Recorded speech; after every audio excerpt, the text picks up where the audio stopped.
Hey guys, what's up? If you ask me, diacritical marks are one of the most underappreciated things in language. When you need to indicate something that either the script you're using doesn't have enough characters to represent it, or maybe the feature isn't central enough to have its own letter but you still need to show it, diacritics will come to the rescue. Not to mention, they're absolutely stunning. I love learning how to read a new language, and if it has cool marks on it that help me read it better, I love it even more. And that's just the thing. Native speakers are talented enough that they could often easily read their language without diacritics, as I know often happens when native Spanish speakers are texting each other. So when a language mandatorily uses diacritics, it's a great service to second language learners. So today, I'm gonna make a long overdue video and talk about the history of diacritics. After all their years of service, it's time to give them the love they deserve. Let's go!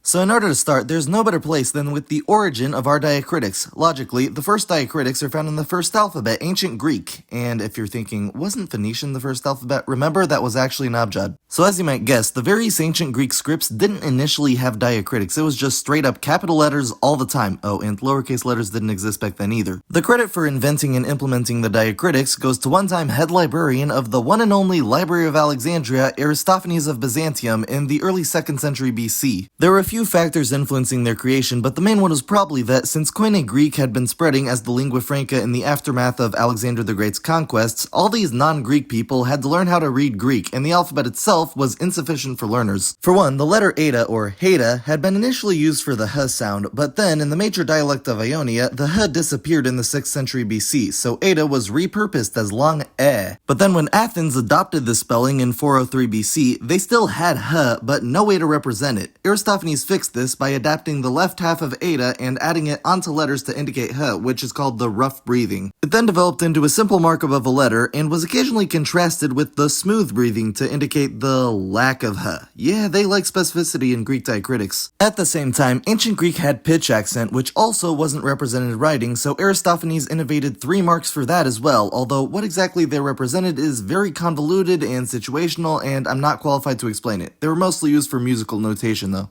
So now that I've set the stage, we can start talking about specific diacritics throughout time, and I'll start with the ones that came straight from ancient Greek pitch accent. The first one is arguably the most basic diacritic, the acute. In Greek itself, the acute actually overtook the rest of the diacritics when the language lost its pitch accent, and now it just indicates the stress. However, a similar diacritic arose in Latin to indicate a long vowel, although it was originally called an apex. But then after that in the Romance languages, sadly the acute became lost in the Middle Ages. It began to be reintroduced by various Romance languages during the Renaissance when everyone was trying to bring back classical antiquity, including certain orthographical innovations. Spanish, for example, began using the acute sporadically in the 15th century before the Academia standardized it, while in French, one particular engraver named Geoffroy Toury is credited with adding the acute among other diacritics to French. In addition, even though it's not a Romance language, the Old Norse version of the Latin alphabet started using the acute around 1,000 years ago, although it didn't become common in its descendant Icelandic until the 1800s. But here's the thing, the acute developed a lot of different uses throughout these languages. One of them, as used in Spanish, was the same as in modern Greek, simply to mark the stress, except that in Spanish it's only used if the word violates a certain set of stress generalizations. Portuguese, Catalan, and Italian also use the acute for stress in a similar fashion to Spanish, but the acute for them is also associated with a specific type of vowel, either more open or close. French, meanwhile, doesn't need to represent stress in its orthography, and its acute is used specifically to make the letter e pronounced e rather than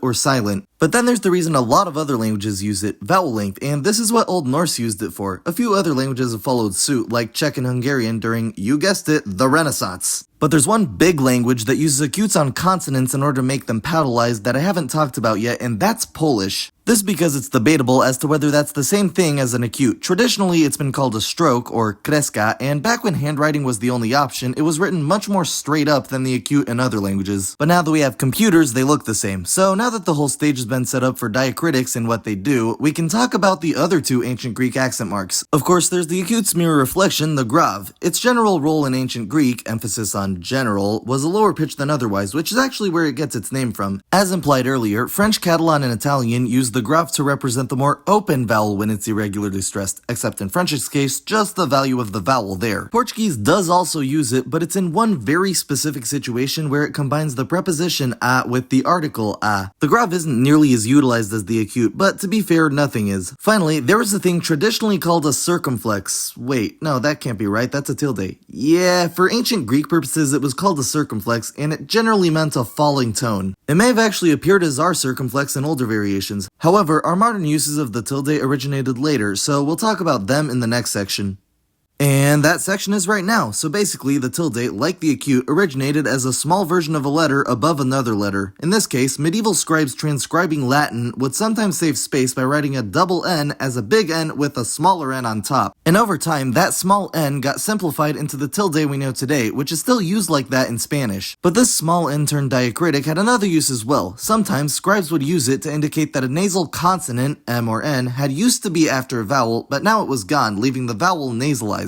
And this system is still used today in Portuguese, where a tilde over A or O makes it nasal. This is where that came from. And while we're on the subject of diacritics with origins in medieval Iberia, back then, the Western Romance languages were shifting their k sounds, represented with C, to t. While the shift was still new, in order to represent when C was pronounced like t, Spanish writers replaced C with the Visigothic version of Z. But since this letter had a top part looking like a C and a bottom part looking like a hook, people just thought there was a new diacritic on C, and now that's effectively what it is for real. But the name of the diacritic hints at its origin. It's called the little z or little zeta. In Spanish, cerilla. Ironically though, Spanish no longer uses it, as they now just use the E or I after the C to indicate that it's a fricative. Portuguese, Catalan, and French also do that, but they still use C with a cerilla with another vowel after it to indicate that it's S instead of K. And now some other languages like Turkish have added the cerilla to another letter to change its pronunciation as well.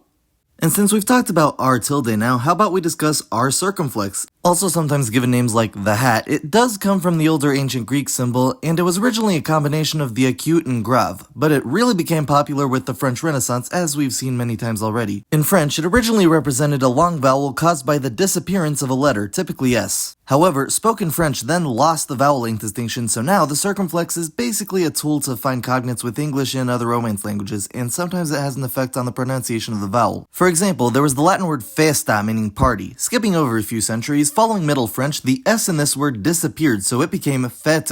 And that first vowel, being long, was given a circumflex in writing, which it is kept to this day, even though it's just fet now. I'll also mention that Portuguese uses the circumflex in opposition to the aforementioned acute for a more close vowel when it's irregularly stressed.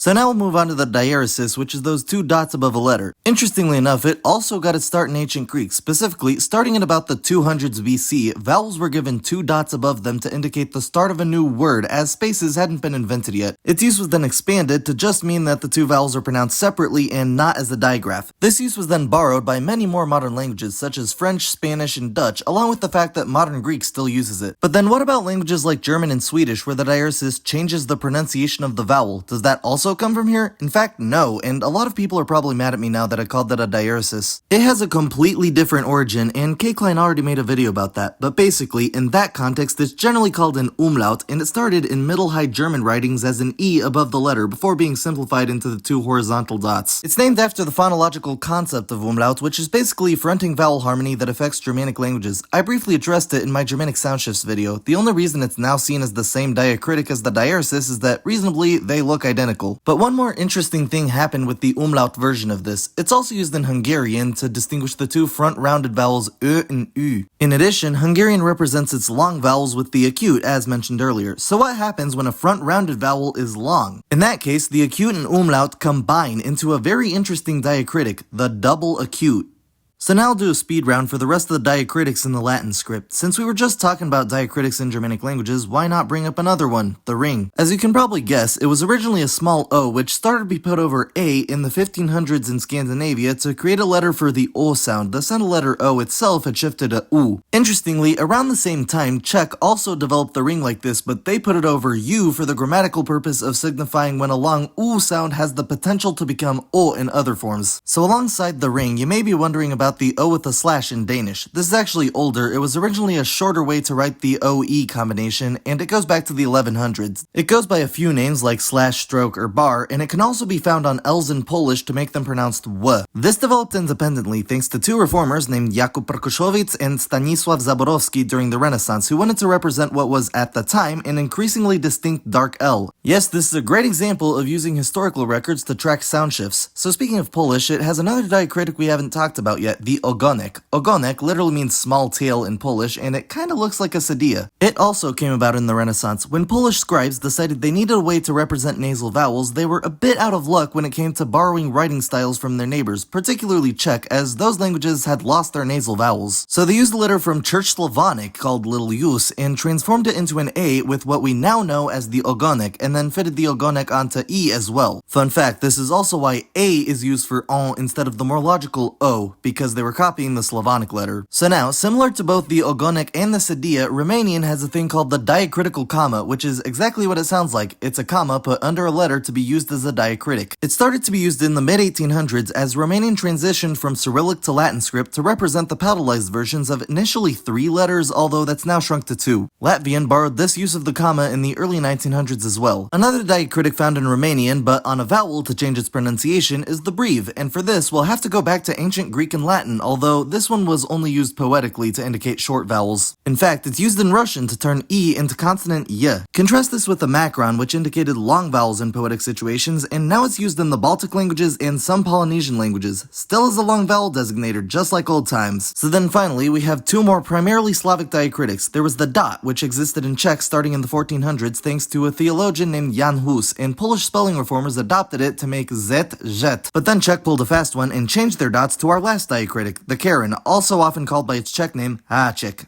And finally, now that I've covered most Latin and Greek diacritics, along with at least one that's also in Cyrillic, let's look at some diacritics in other scripts. One script that uses a lot of them is Arabic, and I've made a language overview of Arabic where I explain how to read it. But to start, not all Arabic diacritics are equal. Some of them differentiate the letters, and without them, it would be nearly impossible to read. These are called i'jam, they're all dots, and honestly, they look great. There's also the hamza, which indicates a glottal stop, the madda, which essentially looks like a tilde and indicates a glottal stop with a long a vowel after it, and the harakat, which optionally indicate the vowels excluded from the abjad. Now, the origin story has a bit of religion behind it, so you can take with a grain of salt, but the story goes that Ali, the successor to Muhammad, appointed Abu al-Aswad ad-Duwali, known as the first Arabic grammarian, to come up with the system during the Islamic expansions in the mid-600s AD. That being said, his original diacritics weren't the same as those of today, as the system got updated 100 years later by a grammarian in Basra named al-Farahidi. Those diacritics looked a bit closer to now. Another abjad that has diacritics for vowels, although rarely uses them, is Hebrew. The whole system is called Nikud, which means dotting, and it was created by Jewish scholars in Tiberias, known as the Masoretes, over time between 500 and 1000 AD. Due to this, it's now out of date and distinguishes quite a few vowels that modern Hebrew speakers don't. But in addition to vowels, a dot in the middle of a letter called a dagesh used to indicate gemination, but now indicates the plosive pronunciation of various consonants as opposed to the fricative version, and this is actually relevant in Yiddish. Especially on pe and fe, which are both used to represent Germanic words in Yiddish, the dagesh is used for the plosive p, while for f, they use a different symbol called the rafe, which is effectively a macron. And finally, there are a couple other scripts with diacritics, like Japanese, and all the scripts from India which use the same diacritics in different shapes, interestingly enough, but I don't really understand either of them and can find no information on their origins, sadly, so I'll leave it at that. If you know more about them, feel free to comment.